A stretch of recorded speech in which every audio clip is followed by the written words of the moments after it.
The room was sterile, a pristine white that seemed to hum with an unnatural brilliance. Every surface was polished to a sheen, reflecting the cold overhead lights that gave the room an almost otherworldly glow. Machines beeped softly, their monitors displaying cryptic data that only the doctors could understand. Alex Carter lay on a narrow bed in the center of this cold, clinical environment, his heart pounding against his ribs as he stared up at the ceiling. He had been preparing for this moment for weeks, telling himself that this was the right choice. The promise of relief from the nightmares, from the constant reminders of that day, was too tempting to pass up. It was supposed to be a simple procedure, remove the corrupted memory and replace it with something benign, something that wouldn't haunt his every waking moment. But now, as the final countdown began, a seed of doubt took root in his mind. "Ready, Mr. Carter." Dr. Reynolds' voice cut through the buzzing in his ears. The doctor stood beside him, his face partially obscured by a surgical mask, eyes peering down at him with a blend of clinical detachment and reassurance. The doctor's gloved hands moved deftly over a series of controls, preparing the machine that would soon plunge into the deepest recesses of Alex's mind. "As ready as I'll ever be," Alex replied, forcing a smile that he hoped would mask the growing terror inside him. Dr. Reynolds nodded, not offering much comfort. "You'll feel a little drowsy, then some lightheadedness. That's normal. Just focus on your breathing." Alex closed his eyes, trying to steady his breathing as instructed. Inhale. Exhale. The soft hiss of gas being released from the mask over his face filled his senses. Inhale. Exhale. He began to feel the sedative creeping into his veins, a cold, numbing sensation that spread like ink in water. His limbs grew heavy, the world around him started to blur at the edges, and the room seemed to tilt slightly to the left. 10. 9. 8. Dr. Reynolds began counting down, his voice distant and echoing, like a sound traveling through a long tunnel. By the time the doctor reached 1, Alex was already slipping into darkness. But it wasn't the peaceful, dreamless kind. It was the kind that dragged him down, deeper into the labyrinth of his own mind, where reality and memory twisted into something grotesque and unfamiliar. Suddenly he was there. Not in the sterile white room, but somewhere else entirely. The air was thick with the stench of decay, and a sickly yellow light flickered from a single bare bulb hanging above him. The walls around him were cracked and stained, covered in something dark and congealed. Panic rose in his throat, choking him, as he turned to see a figure standing in the corner of the room. It was a woman. Her face was obscured by shadows, but he could feel her gaze piercing through him, her eyes glinting with a cold, accusatory light. She took a step forward, and he could see her lips moving, forming words he couldn't hear. Then, in a sudden burst of clarity, he saw it, the knife in her hand, gleaming wickedly in the dim light. Blood dripped from its tip, pooling on the floor beneath her feet. "No," he whispered, unable to move, unable to tear his eyes away from the scene unfolding before him. The woman raised the knife, and Alex felt a surge of terror, unlike anything he had ever known. She brought the blade down in a swift, brutal arc, and he heard a scream, his scream, echoing through the room. The world around him shattered, fragments of the horrific vision scattering like shards of broken glass. He gasped, his eyes flying open to the blinding white of the operating room. His heart was racing, his skin slick with a cold sweat. Dr. Reynolds was leaning over him, a concerned frown on his face. "Mr. Carter, are you all right? The procedure is complete." Alex stared up at the doctor, his mind reeling. Complete? It felt like hours had passed, but it could only have been minutes. The vision was so vivid, so real, that it left a lingering chill in his bones. "Why, yeah," he stammered, struggling to sit up. I had this." "Hallucinations are normal," Dr. Reynolds said, cutting him off with a practiced ease. "The brain sometimes reacts unpredictably to the implant. Give it some time to settle, and you should start to feel better."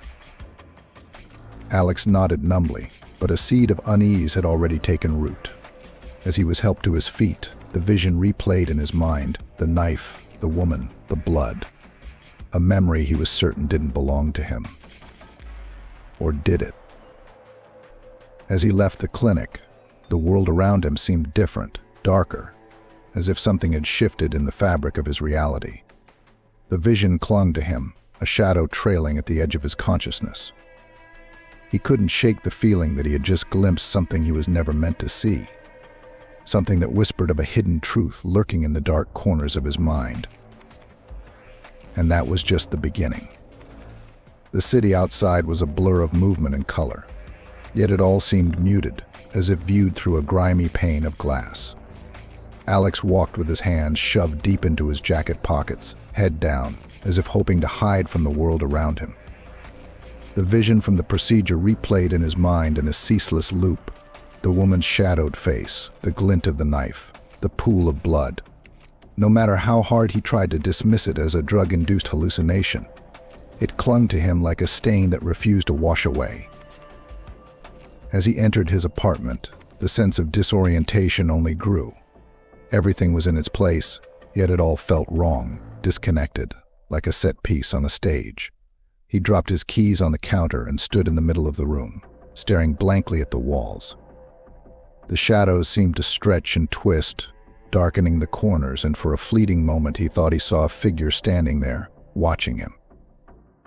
He blinked, and it was gone.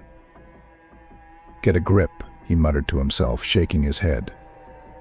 But his voice sounded strange to his own ears, echoing hollowly in the empty space. He glanced around, half expecting to see the woman from his vision standing behind him, her eyes fixed on him with that cold, accusing glare. But there was nothing, just silence, and the steady ticking of the clock on the wall. Trying to distract himself, he went to the kitchen and poured a glass of water. His hands were trembling, and he nearly dropped the glass as he brought it to his lips. The cold water did little to soothe the unease gnawing at his insides. He set the glass down and caught sight of his reflection in the window, a pale, haunted face staring back at him. Maybe it was just a bad reaction to the anesthesia, he thought, trying to rationalize it. A side effect of the implant. Dr. Reynolds said it would take time to adjust. But even as he thought it, he knew there was more to it. This wasn't just a hallucination. It felt real, like a memory surfacing from the depths of his subconscious. A memory that wasn't his. The sudden ring of his phone jolted him from his thoughts. He fumbled to answer it, his heart skipping a beat when he saw Dr. Reynolds' name on the screen. "Mr. Carter," Dr. Reynolds' voice crackled through the speaker, oddly distorted. "How are you feeling?" Alex hesitated. I'm not sure. I've been seeing things. Visions, I guess. Is that normal?" "Some disorientation is to be expected," the doctor replied, his tone unnervingly calm. "Your brain is still processing the new memory. It might take a few days for everything to settle." But it felt so real, Alex insisted, a tremor in his voice. Like a memory of something that actually happened. There was a pause, a brief crackle of static, and then Dr. Reynolds said, "Sometimes the brain creates elaborate scenarios to cope with the loss of a memory. It's nothing to worry about." "Right," Alex muttered, not convinced. "Nothing to worry about." As he ended the call, a sudden wave of nausea washed over him. He closed his eyes, leaning heavily against the counter, but the sensation only grew worse. Images flashed behind his closed eyelids, fragments of a dark alley, a scream piercing the night, the glint of metal. His eyes snapped open, his breath coming in short, ragged gasps. The room seemed to shift around him, the walls closing in, warping and twisting. He stumbled into the living room, his vision blurring as the floor beneath him seemed to ripple like the surface of a disturbed pond. He collapsed onto the couch, clutching his head as the fragments of memory assaulted his mind, one after another, a relentless torrent that threatened to drown him. And then, just as suddenly as it began, it stopped. Alex opened his eyes, panting. The room was still again, the shadows no longer moving. He took a shaky breath, trying to calm the frantic beating of his heart. What the hell was happening to him? Was this part of the implant process, or was something more sinister at play? He needed answers, but he wasn't sure where to start. The vision from the procedure was burned into his mind, a searing brand that refused to fade. And then there were the new fragments, memories of places and events that felt eerily real, yet completely foreign. It was as if he were living someone else's life, seeing through their eyes, feeling their fear and pain. He glanced down at his hands, expecting to see blood smeared across his palms.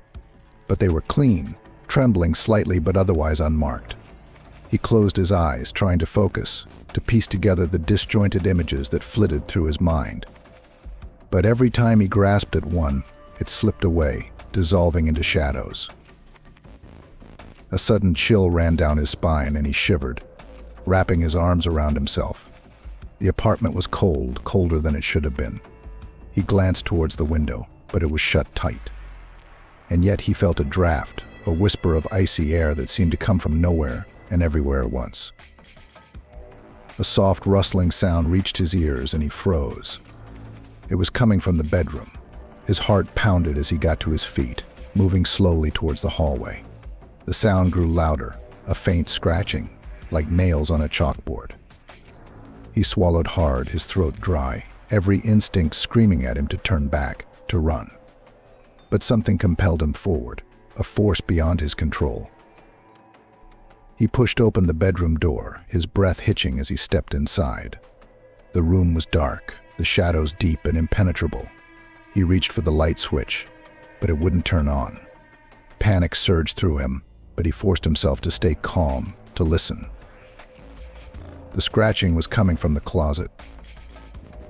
Alex took a step closer, his heart hammering in his chest. His hand shook as he reached for the closet door, his fingers brushing against the cold metal handle. He hesitated, a voice in the back of his mind screaming at him to stop, to leave. But he couldn't. He had to know.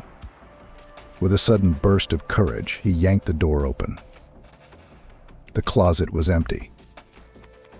For a moment he stood there, staring into the darkness, his breath coming in short, shallow gasps. There was nothing there, no signs of anything amiss. Just his clothes, hanging neatly on their hangers, swaying slightly as if disturbed by a breeze. He let out a shaky laugh, relief flooding through him. He was losing it, that was all. Just his mind playing tricks on him. He closed the closet door and turned to leave the room. But as he did, he caught sight of something in the corner of his eye. He turned back, his eyes widening in horror. There, written on the mirror in what looked like blood, were the words you remember. A scream caught in his throat, and he stumbled back, his body slamming against the wall. The words glistened on the glass, fresh and dripping, the letters smearing as if just written. He fled from the room, his mind a whirlwind of terror and confusion. He raced to the bathroom, splashing cold water on his face, hoping to wake himself from this nightmare. But when he looked up, he saw the same words etched into the bathroom mirror, the crimson letters mocking him, "You remember." Alex backed away, his heart thundering in his chest. His reflection stared back at him, eyes wide and wild. But there was something else in those eyes, something dark and knowing. Something that whispered of a truth buried deep within him, a truth that was clawing its way to the surface. As he stood there, shaking and broken, he knew one thing for certain. The implant hadn't erased a memory. It had awakened one. The words wouldn't leave his mind. "You remember." They clung to the corners of his thoughts, whispering in the darkness like a curse. Alex hadn't slept. How could he, with those haunting words etched into the mirrors of his apartment? He had tried to wash them away, scrubbing until his fingers were raw, but the marks remained, as if seared into the glass itself. They were a part of him now, a brand burned into his psyche. The morning brought no relief. The city outside was gray and overcast, mirroring the storm brewing within him. He sat on the edge of his bed, the events of the past day running through his mind in a chaotic loop. Every time he closed his eyes, he saw the woman's shadowed face, the gleam of the knife, the blood. But now, the images were more vivid, more insistent, like a puzzle demanding to be solved. His hand brushed against something cold in his pocket. He pulled it out, a small brass key, old and worn, its surface scratched and tarnished. He had no idea where it came from. It wasn't his. He was certain of that, but it felt familiar in a way that sent a chill down his spine. He stared at the key, turning it over in his hand, his mind racing. Was this another implanted memory? A fragment of someone else's life seeping into his reality? Or was it a piece of his own past, long forgotten, and now clawing its way back to the surface? The need to know overwhelmed him. He had to find out where the key led, what door it opened. Something inside him whispered that this was the next step, the path he had to take to uncover the truth, or at least to understand the horror that had become his life. Without allowing himself more time to think, he grabbed his coat and headed out into the bleak morning. The city seemed colder than usual, the streets empty and silent, as if the world itself was holding its breath.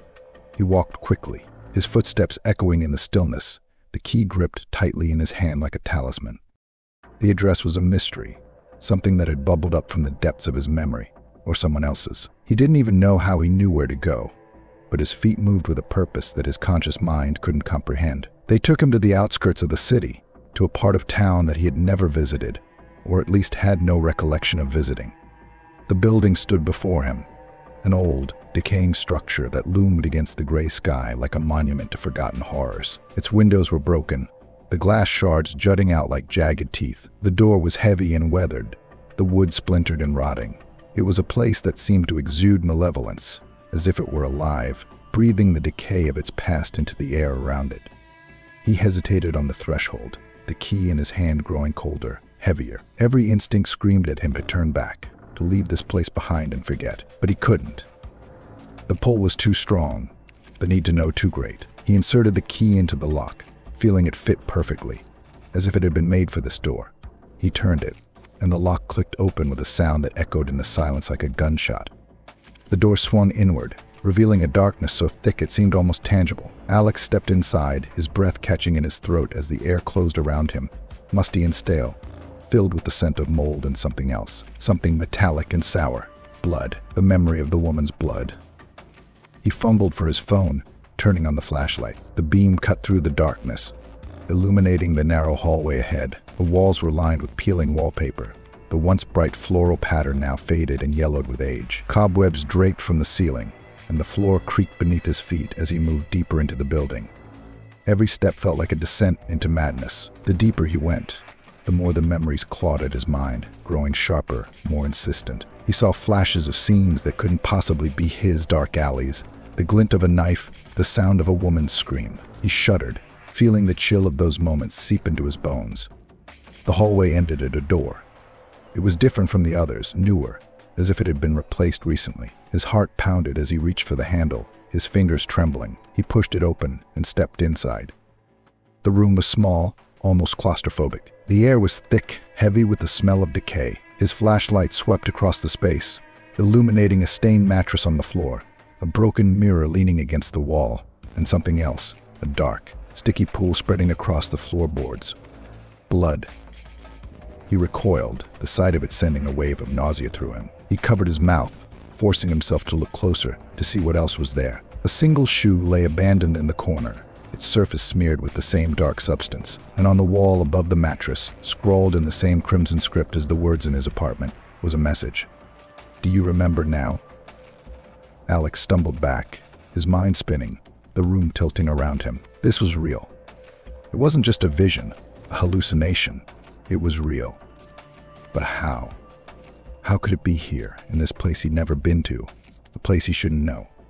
His gaze fell on the broken mirror, and he moved toward it, drawn to it despite the terror clawing at his insides. The mirror's surface was cracked, splintered into a spiderweb of fractures, but he could still make out his reflection, distorted and twisted by the glass. He saw his face, pale and gaunt, eyes wide with fear. But there was something else in his eyes, something dark and foreign, something that didn't belong to him. And then, in a flash of clarity, he saw her, the woman from his vision, standing just behind him, her eyes boring into his through the shattered glass. Her lips moved, forming words that he couldn't hear, words that sent a chill down his spine. He spun around, but the room was empty. Empty, except for the memories that haunted its walls, memories that now belonged to him. He turned back to the mirror, his reflection staring back at him, eyes hollow, haunted by a truth he was on the brink of understanding. His phone buzzed in his pocket, jolting him from his trance. He pulled it out, his hands shaking as he looked at the screen. It was a message from an unknown number. "You're getting closer." Alex dropped the phone, the clatter echoing in the silence. His pulse raced, his mind a whirlwind of confusion and terror. Someone was watching him, following his every move, guiding him to this place, this room of horrors. But why? To what end? He had to get out. Now, before the darkness swallowed him whole. He turned and ran, stumbling back down the hallway, through the front door, into the cold, gray light of day. He didn't stop until he was blocks away, gasping for breath, his heart pounding against his ribs like a caged animal. He leaned against a wall, trying to calm the storm inside him, but he couldn't. The images, the memories, they were all too real, too vivid to dismiss. They were a part of him now, a part of a past he didn't recognize but felt deep in his bones. He glanced back at the building, its dark silhouette looming against the sky. He knew he couldn't turn back, couldn't ignore what he had seen. The truth was out there, somewhere in the shadows, and it was calling to him, pulling him deeper into its twisted embrace. As he walked away, the key still clutched in his hand, he knew one thing for certain. He wasn't just running from a memory. He was running from a reality that was far more horrifying than any nightmare, and he was running out of time to uncover it. The city's pulse felt off. The streets, usually teeming with life, now seemed eerily deserted. Each shadow he passed felt like a pair of eyes watching him. Each whispered breeze carried a voice from the depths of his fractured mind. Alex's walk back to his apartment was a haze of paranoia and unease. The memories of the abandoned building haunting every step, the dark corridors, the blood on the floor, and the words on the wall. It all blurred into a sinister tapestry of fear. When he finally reached his apartment, the silence inside was deafening. He closed the door and locked it behind him, leaning against the cool wood as he tried to catch his breath. The room seemed to loom around him, a sense of foreboding hanging heavy in the air. The mirrors were clean now, the crimson messages gone. But he couldn't shake the feeling that they were still there, just beneath the surface, waiting to reappear when he wasn't looking. He made his way to the kitchen, needing something, anything, to ground him in reality. He poured himself a glass of water, but his hands were trembling so badly that half of it sloshed onto the counter. He gripped the edge of the sink, trying to steady himself, to force the chaotic thoughts into some semblance of order. The vision of the woman was burned into his mind, the way she had stood behind him in the mirror, her eyes hollow, lips moving in silence. He couldn't shake the feeling that she was trying to tell him something crucial that he was missing. But what? What was the connection between her, the abandoned building, and the key? His phone buzzed on the counter, a sharp sound that made him jump. He snatched it up, expecting another cryptic message from the unknown sender, but it was David calling. His friend's name was a stark reminder of the life he was rapidly losing grip on, the normalcy that seemed to be slipping away with each passing hour. He hesitated, then answered, trying to keep his voice steady. "David." "Alex, man, you sound terrible. What's going on? You've been dodging my calls." Alex opened his mouth to speak, but the words caught in his throat. How could he explain any of this? How could he make David understand the horror that had taken root in his mind, the memories that didn't belong to him, the woman in the mirror? I've been busy, he managed finally, his voice a hollow echo of itself, just dealing with some stuff. Stuff? David's voice was skeptical, concerned. "You don't sound right, Alex. Are you sure you're okay?" "No," Alex admitted, his grip tightening on the phone. "No, I'm not okay. Something's happening to me, David. I don't know how to explain it, but it's like I'm losing my mind." There was a pause on the other end, and then David spoke, his tone softer, cautious. "Is this about the procedure? The memory implant thing you told me about?" "Yes," Alex said, relief mingling with his fear. "Yes, it's not right, David. I'm seeing things, remembering things that aren't mine. I went somewhere today, a place I've never been, but it felt like I knew it, like I'd been there before." "What kind of place?" David asked, his voice tense. "An old building," Alex replied, his eyes darting to the window, as if expecting to see it looming outside. "I found a room. There was blood, David, and a message on the wall. It's like someone is trying to tell me something." "Jesus, Alex," David whispered, You need to go to the police. This sounds serious. I can't, Alex said quickly, panic rising in his chest. I can't go to the police. What am I supposed to tell them? That I'm seeing things? That I'm having someone else's memories? They'll think I'm crazy. Maybe you need help, David suggested carefully. Maybe you need to talk to someone, a doctor. I tried that, Alex snapped, frustration boiling over. I talked to Dr. Reynolds, the one who did the implant. He said it was just side effects, that it would go away. But it's not going away, David. It's getting worse. There was a long silence, and when David finally spoke again, his voice was tinged with fear. Okay, listen, just take it easy, all right? Stay home. Don't go back to that place. I'll come over. We can talk this through, figure out what to do. Alex nodded, though David couldn't see it. Yeah, okay. He hung up and tossed the phone onto the couch, rubbing his temples. Stay home. It was good advice, but it felt impossible. The apartment was closing in on him, the walls pressing inward, the silence thick and oppressive. He needed to get out, to breathe, to escape the memories that clawed at his mind. But he knew he couldn't. Not now. Not with the city outside watching him, every shadow a potential threat. He paced the room, his thoughts spiraling into darker and darker places. He glanced at the mirror again, half expecting to see the woman's reflection. But it was just his own face staring back at him, pale, drawn, eyes ringed with exhaustion. He turned away, the need for answers gnawing at him. He needed to understand what was happening to him, to find the link between the memories and his own life. The key had led him to the building, but it hadn't given him any answers. Just more questions, more confusion. A noise outside his door made him freeze. A soft scratching, like something scraping against the wood. He turned, his heart leaping into his throat. The sound came again, more insistent, like nails on a chalkboard.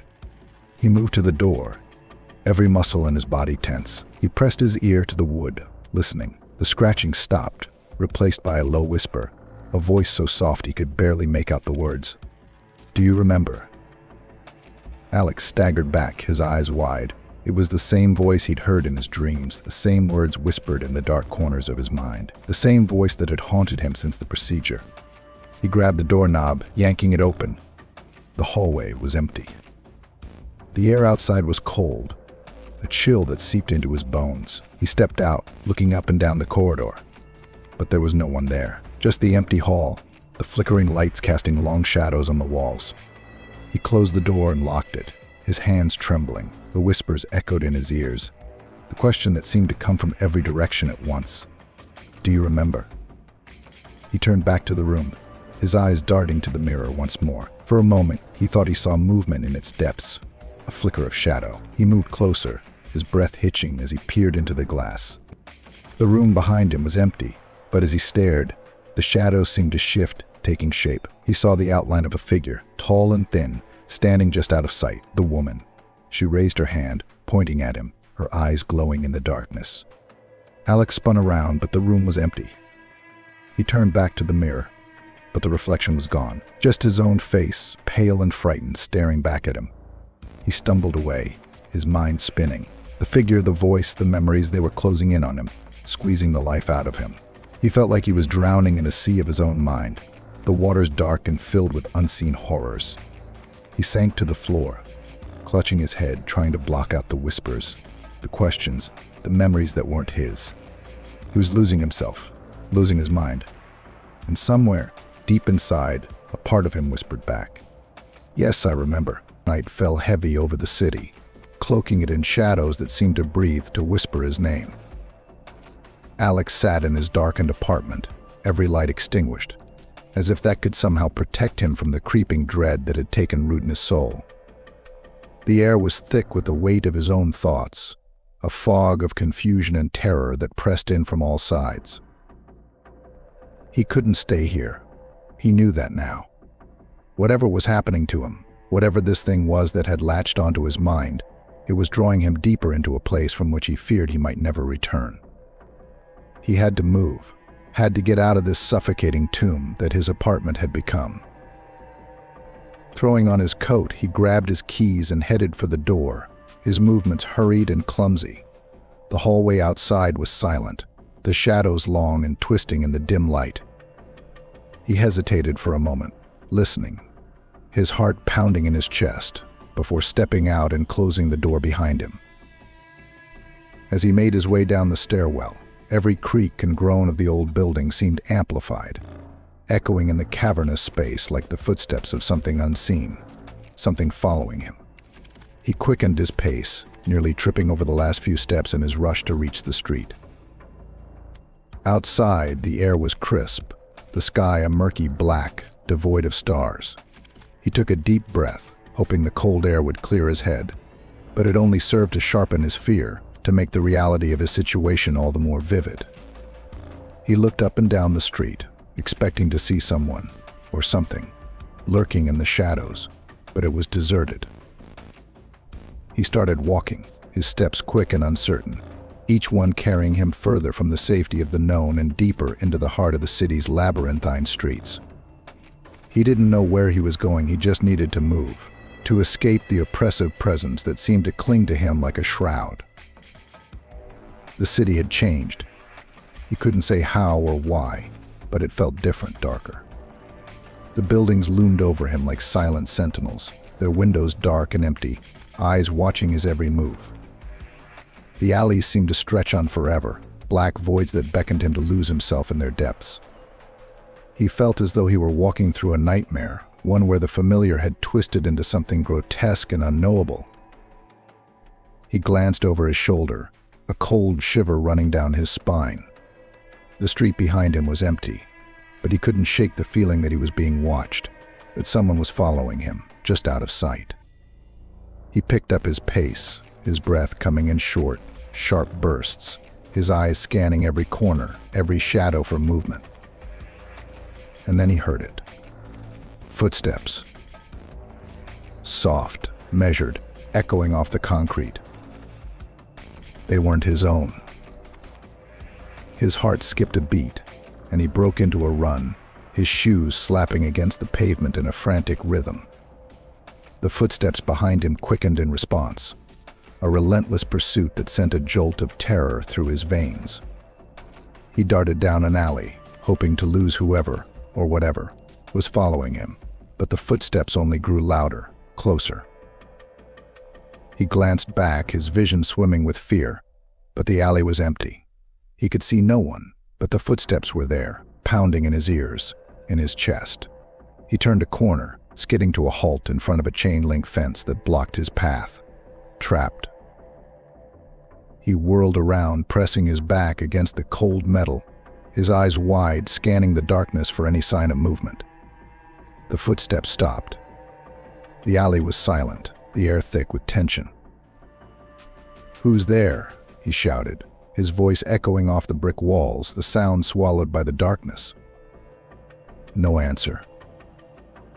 He waited, every muscle in his body tense, his breath coming in shallow gasps. And then, from the shadows, a figure emerged. Tall, its form blurred and indistinct, like a wisp of smoke that had taken on the shape of a man. It moved toward him, gliding soundlessly over the ground, its face obscured in shadow. "Stay back," Alex yelled, his voice cracking with fear. "I'm warning you." The figure paused, its head tilting to one side as if studying him, considering. And then it spoke. Its voice was a whisper, soft and cold, a breeze rustling through dead leaves. "You remember." Alex's blood turned to ice. It was the same voice, the same words that had haunted him since the procedure, the voice that whispered in his dreams, that echoed in his mind. "What do you want from me?" he demanded, his voice shaking. "Who are you?" The figure didn't answer. It moved closer, the shadows shifting around it, reaching out like tendrils to grasp at the edges of his mind. He could feel it now, a cold presence that seeped into his thoughts, that twisted the memories in his mind, warping them into something dark and terrible. "You know what you did," the figure whispered, its voice a hiss that slid into his ears, wrapping around his brain like a vice. "You can't hide from it." "No," Alex muttered, shaking his head. "I didn't do anything.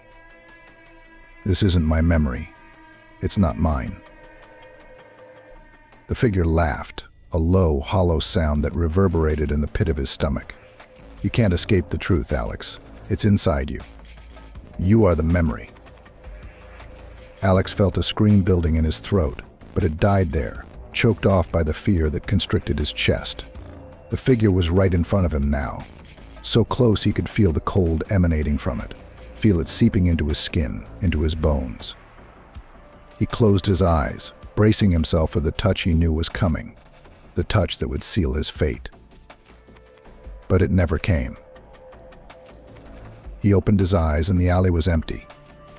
The figure was gone. The footsteps, the voice gone. He was alone, standing there with his back pressed against the fence, his heart pounding in his chest like a drum. He slid to the ground, his legs giving out beneath him, his body shaking with the force of his fear. He buried his face in his hands, trying to make sense of what had just happened, trying to piece together the shattered fragments of his reality. He stayed there for what felt like hours, until the cold seeped through his coat and into his skin, until his limbs were numb and his mind a blank slate of terror. When he finally forced himself to stand, his legs were unsteady, his steps slow and uncertain. He had to get away, had to find somewhere safe, somewhere the memories couldn't reach him. But as he walked, the city around him seemed to close in, the shadows growing longer, darker, swallowing the light. The footsteps returned, echoing in the distance, a haunting reminder that he was not alone, that he was being hunted. He didn't know where to go, didn't know where he could hide from the thing that had become a part of him, that lived inside his mind. All he knew was that he had to keep moving, had to stay one step ahead of the darkness that was closing in on all sides. The figure's words echoed in his mind, a chilling refrain that followed him through the empty streets. "You are the memory." And as he stumbled through the city, lost and afraid, he couldn't shake the feeling that somewhere, deep inside, a part of him knew it was true, knew that he was not the victim, but the villain. That the memories he was running from were not someone else's, but his own. And that there was no escape from the horrors that lay buried in his own mind. The sky had turned into a churning sea of black clouds by the time Alex reached the edge of the city. He didn't know how long he'd been walking, only that he couldn't stop. The city's maze of streets had transformed into a twisted labyrinth of shadows, each turn taking him further from reality and deeper into the nightmare that was his existence. He came to a halt at the edge of a forest, the dark trees looming ahead like sentinels guarding some ancient, terrible secret. In the distance, just beyond the tree line, he saw the outline of a house, a solitary structure standing against the stormy sky. He knew this place. Somehow, in the depths of his fractured mind, he recognized it. This was where he would find answers. The wind howled as he made his way through the trees, branches clawing at him like skeletal hands. The house grew larger as he approached, its silhouette stark against the darkened sky. It was an old, decaying mansion, its windows like hollow eyes staring down at him with disdain. The door creaked as he pushed it open, the sound echoing in the vast emptiness beyond. Inside, the air was thick with dust and the scent of decay. The grand foyer was dark, the furniture covered in white sheets that looked like ghostly figures standing vigil. The silence was oppressive, broken only by the creaking of the floorboards beneath his feet as he ventured further into the house. He felt drawn to a room at the end of the hallway, a force pulling him toward it like a magnet. His hand shook as he reached for the doorknob, a chill running through him as he pushed the door open. The room was a study, filled with towering bookshelves and a large desk in the center. Papers were scattered across the desk, along with medical equipment that glinted ominously in the dim light filtering through the cracked window. And there, standing in the corner, was a figure. Dr. Reynolds. Alex froze, his blood turning to ice in his veins. The doctor looked different now, his usually composed demeanor replaced by something darker, more sinister. His eyes gleamed with a strange light as he watched Alex enter the room, a twisted smile playing on his lips. "Mr. Carter," Dr. Reynolds said, his voice calm and unsettling. "I've been expecting you." Alex's mind raced, every instinct screaming at him to run, to get away from this place, this man. But he couldn't move. He was rooted to the spot, his body paralyzed by the fear that gripped him. What is this?" Alex managed to choke out, his voice barely a whisper. "What have you done to me?" Dr. Reynolds chuckled, a sound that sent a shiver down Alex's spine. "What have I done to you?" "Oh, Mr. Carter, you misunderstand. This was all you're doing." Alex shook his head, confusion and horror swirling in his mind. No, this isn't me. These memories, they're not mine." "They are yours," Reynolds said, stepping forward, his eyes boring into Alex's with a terrifying intensity. "You came to me because you wanted to forget, but the mind is a complex thing. You can't simply erase what's been done." Alex staggered back, his thoughts a whirlwind of terror and disbelief. "What are you talking about? Forget what?" Reynolds gestured to the papers on the desk. "Your crime, Mr. Carter. The memory you tried to erase was yours. You came to me to have it removed, but there are some things that cannot be undone." "No," Alex screamed, the room spinning around him. "I'm not a killer. I'm not." "You were," Reynolds said, his voice a low whisper. "And you still are. The implant was supposed to mask the truth, to bury it deep within your subconscious. But some things can't be buried forever." Alex felt like he was falling, the ground slipping away beneath his feet. His mind raced back to the visions, the woman's face, the blood. He had thought they were someone else's memories, an implant gone wrong. But now, the truth was clawing its way to the surface, dragging him down into the abyss. "No," he muttered, clutching his head, trying to block out the memories flooding his mind. "No, it can't be. I didn't do this. I didn't." "You did," Reynolds insisted, his voice cold and unyielding. "And the implant has failed. The memories are coming back to you, the truth seeping through the cracks. You can't run from what you are, Mr. Carter." Alex sank to his knees, his body racked with sobs. The memories surged through him, a torrent of images and sounds that ripped at his sanity. The woman, the knife, the blood on his hands. He remembered it all now, the horror of what he had done, the way he had begged Reynolds to make it go away. "I didn't want this," he whispered, tears streaming down his face. "I didn't want to be this." "But you are," Reynolds said, his tone almost gentle now. "You chose this. You made your choice when you committed the act, and again when you tried to erase it." Alex looked up at him, his eyes hollow, defeated. "Why did you do it? Why did you agree to help me?" Reynolds smiled, a cold, calculated smile that sent a shiver through Alex's soul. "Because I wanted to see if it could be done. If a man could truly erase his past, become something new. But it seems the experiment has failed." Alex felt a cold, creeping horror settle over him. This had all been an experiment, a game to Reynolds. His life, his memories, his very sanity, nothing more than data points in the doctor's twisted research. "What now?" Alex asked, his voice breaking. "What happens to me now?" Reynolds' eyes gleamed with a malevolent light. Now, you live with it. You live with what you've done, with what you are. There is no escaping it, Mr. Carter. You are the memory. You always have been." Alex stared at him, the weight of those words crushing him. He felt the last remnants of his sanity slip away, leaving him empty, hollow. He had thought he was running from a monster, but the monster had been inside him all along.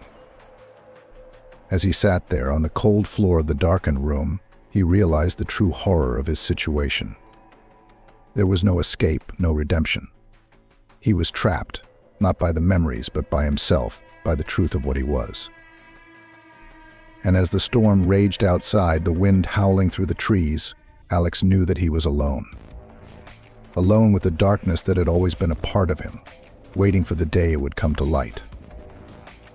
He was the memory. and there was no escaping himself. The revelation hung over Alex like a death sentence, an inescapable truth that clawed at his mind with every breath. He was the monster he had feared, the one who had committed the unspeakable act. The memory wasn't an implant gone wrong, it was his own, locked away and now forcefully reawakened. And Dr. Reynolds had been the architect of this twisted experiment, standing by and watching as Alex unraveled, piece by piece. He stumbled through the forest, his steps erratic, the wind howling in his ears as if mocking his futile attempts to flee. The trees loomed around him, their branches grasping at him like skeletal fingers. He had to get away from the house, from Reynolds, from the truth that threatened to consume him whole. But there was nowhere to run. The darkness was inside him, inescapable and suffocating. By the time he reached the outskirts of the city, dawn was breaking, the sky a sickly gray that did little to lift the veil of horror that had settled over him. He wandered through the empty streets, his mind a blur of fragmented images and sounds. The woman's face, her scream, the knife in his hand. He couldn't go back to his apartment, not now. He couldn't face the reflection in the mirror, the one that would show him the truth of what he was. He found himself at the police station, the building looming before him like a fortress. It was his last hope, the only place where he might find some form of salvation, some way to make amends for what he had done. He had to turn himself in. He had to confess, to face the consequences of his actions. With a deep breath, he pushed open the door and stepped inside. The fluorescent lights flickered overhead, casting a harsh, sterile glow over the room.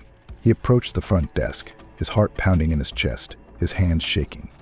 I need to report a crime," he stammered, his voice barely audible. The officer behind the desk looked up, her eyes narrowing as she took in his disheveled appearance. "What kind of crime?" she asked, her tone cautious. "A murder," Alex said, the words sticking in his throat. I killed someone. I need to turn myself in." The officer's expression changed, her gaze sharpening. She stood up, motioning for him to follow. "Come with me," she said, her voice firm. "We'll take your statement." He followed her down a long corridor, his steps heavy, his mind numb. They reached an interrogation room, and she gestured for him to sit. He sank into the chair, his hands gripping the edge of the table as if it were the only thing keeping him grounded. Another officer entered the room, this one older, his eyes cold and calculating. He sat across from Alex, setting a recorder on the table between them. "Start from the beginning," the officer said, his voice devoid of emotion. "Tell us what happened." Alex swallowed hard, his mouth dry, his thoughts a tangled mess of horror and confusion. I don't remember everything," he began, his voice shaking. "There was an implant, a memory implant. I wanted to forget, but now I remember. I remember everything." The officer raised an eyebrow.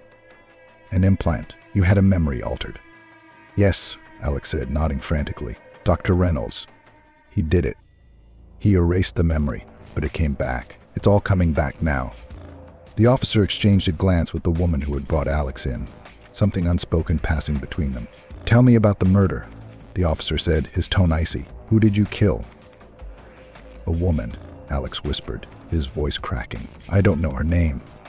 I remember the knife, the blood. I don't know why I did it. I just remember doing it." "And where did this happen?" the officer pressed. Alex's mind spun, the images swirling together in a chaotic blur. "An apartment," he said finally, the words falling from his lips like stones. "I found the place. I went back. There was blood on the floor, a broken mirror." The officer leaned forward, his eyes boring into Alex's. "And where is this apartment?" Alex struggled to remember, his mind a jumble of disjointed memories and emotions. "I don't know," he admitted, shaking his head. "It's like I know it, but I don't. I was there. I saw it. But I can't remember where." The officer's expression hardened, his jaw tightening. "Mr. Carter," he said slowly, "do you realize how this sounds?" "Yes," Alex said, his voice desperate. "I know it sounds crazy, but it's the truth. You have to believe me. I killed her. I did it." The officer sighed, leaning back in his chair. "We'll look into it," he said, his tone dismissive. "In the meantime, we'll need to keep you here for observation." "No," Alex said, his voice rising in panic. "You have to arrest me. You have to lock me up. I'm dangerous. I can't be out there." "We'll do what we can," the officer said, standing up, "but without evidence, there's not much we can do." Alex watched as the officer left the room, the door closing behind him with a heavy click. He was alone again, the silence pressing in on him, suffocating. They didn't believe him. They thought he was insane, that this was all in his head. But it wasn't. He knew it wasn't. He stared at his hands, the memory of blood staining them vivid and horrifying. He had killed someone. He had felt the life drain from her body, seen the light fade from her eyes, and now he was trapped in this cycle of horror that he couldn't escape. The door opened again, and a different officer stepped in, this one younger, with a wary look in his eyes. "Mr. Carter," he said, "we need to ask you a few more questions." Alex looked up, his gaze hollow. "What's the point?" he muttered. "You don't believe me." "Just humor us," the officer said, sitting down across from him. "Tell us more about Dr. Reynolds." Alex's heart skipped a beat. "He's the one who did this," he said quickly. "He implanted the memory. He knew what he was doing. He knew it would come back." The officer nodded slowly, taking notes. "And where can we find this Dr. Reynolds?" "He's at the clinic," Alex said, a flicker of hope sparking in his chest. "You have to talk to him. He'll tell you everything." "We'll look into it," the officer said, standing up. "But you need to understand, Mr. Carter, without solid evidence, we can't hold you." Alex felt a wave of despair wash over him. They didn't believe him. They thought he was crazy, delusional, and maybe he was. Maybe this was all some twisted figment of his imagination, a nightmare he couldn't wake up from. But deep down, he knew the truth. He knew what he had done, and he knew that he would never escape it. As he sat there, the walls closing in around him, he realized that there was no redemption, no forgiveness for what he had become. He was a murderer, a monster, and the darkness inside him would never let him go. The police had released him, lacking any evidence to keep him. Alex stumbled out of the station, the dawn light harsh and unforgiving. It felt like a mockery of his fractured reality, a world painted in light when his existence was shrouded in darkness. They hadn't believed him, and he couldn't blame them. Even to his ears, it all sounded like the ramblings of a madman. The memories were a poison, coursing through his veins, twisting his thoughts until he could no longer discern reality from the nightmare that had taken hold of his life. Dr. Reynolds' words echoed in his mind, taunting him with the truth he had tried so desperately to bury. But there was something more, something he couldn't shake, a final piece of the puzzle that he hadn't yet uncovered. He needed to go back, to the place where it had all begun, the scene of the crime. He knew where it was now, the memory clear in his mind like a road map leading to the heart of his guilt. The mansion loomed ahead, a decaying monument to his sins. It stood at the edge of the city like a sentinel guarding the past, its windows dark and empty, staring out at him with accusing eyes. He felt a chill as he approached, the cold seeping into his bones, dragging him back into the darkness. The front door creaked open, the sound echoing through the silent halls as he stepped inside. The air was thick with the scent of rotten decay, the stench of a past that refused to be forgotten. The house seemed alive with whispers, the ghosts of his memories clawing at the edges of his mind.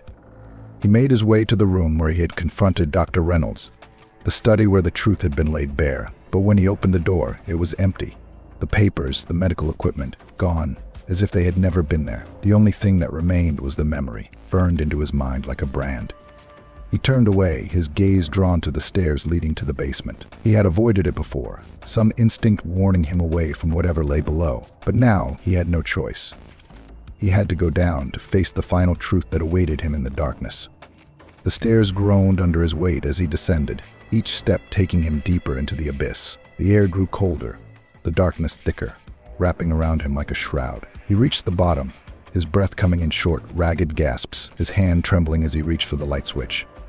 The bulb flickered to life, casting a sickly yellow glow over the room. It was small, the walls lined with shelves filled with jars and instruments that glinted ominously in the dim light, and in the center of the room was a table, its surface stained with dark, rust-colored splotches. Blood.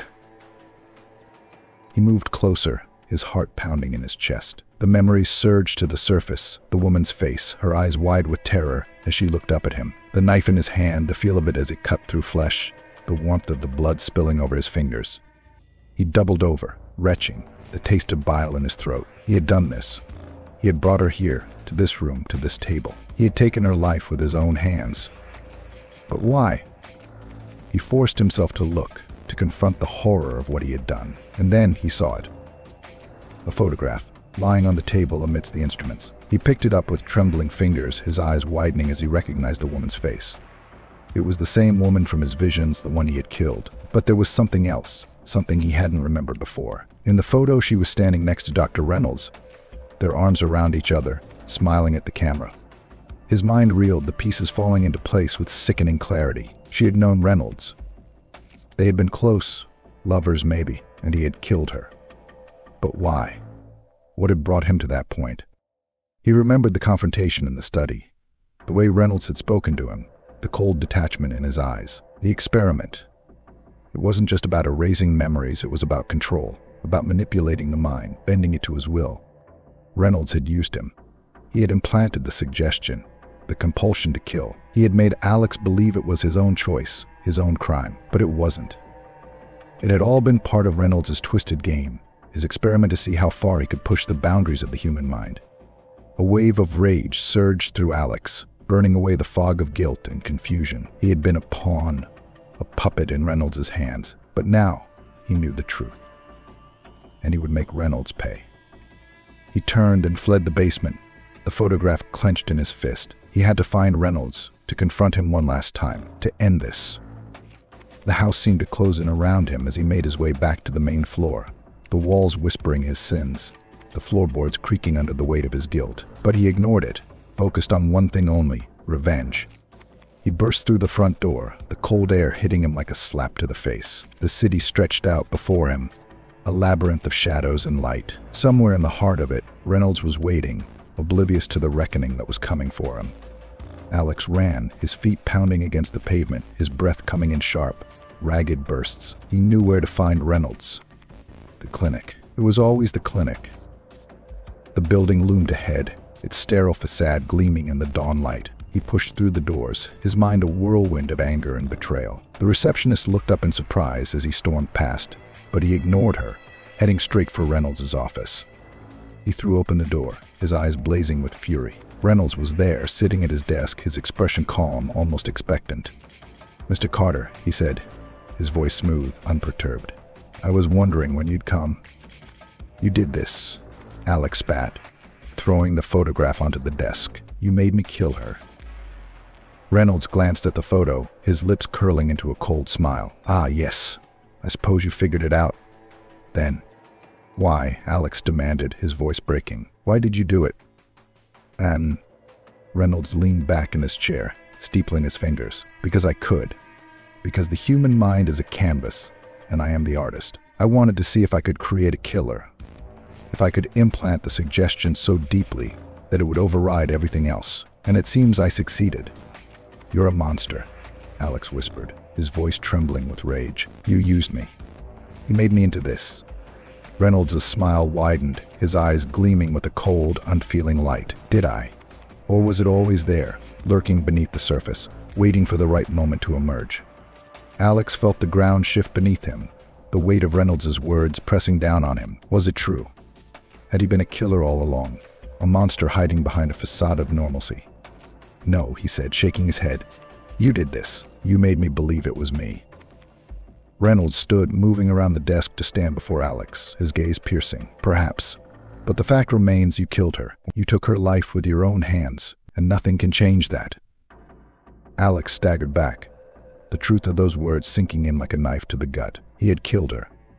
He had felt the life drain from her body, seen the light fade from her eyes. And now, no matter what he did, he would always be the memory. The monster. Reynolds moved closer, his voice a whisper in the silence. "And now, Mr. Carter, you must decide. Do you accept what you are, or do you try to run from it again?" Alex stared at him, his mind spinning. There was no running, no escaping the truth. He was what Reynolds had made him, a killer, a monster, and there was only one way to end this. He lunged at Reynolds, his hands closing around the doctor's throat. Reynolds' eyes widened in surprise, his hands coming up to claw at Alex's grip. But it was too late. Alex squeezed, the fury and horror of what he had become giving him strength. Reynolds' face turned red, his eyes bulging as he struggled for breath, and then, with a final, gasping choke, he went limp. Alex let go, stepping back as Reynolds' body crumpled to the floor. He stared down at the man who had twisted his life into a nightmare, his hands shaking, his breath ragged. It was over. But the horror remained. He turned and walked out of the clinic, the dawn light blinding as he stepped outside. He had ended it, but the darkness was still there. Inside him, a part of him that would never go away. As he walked into the city, he knew that he was the memory, the monster that would never be erased.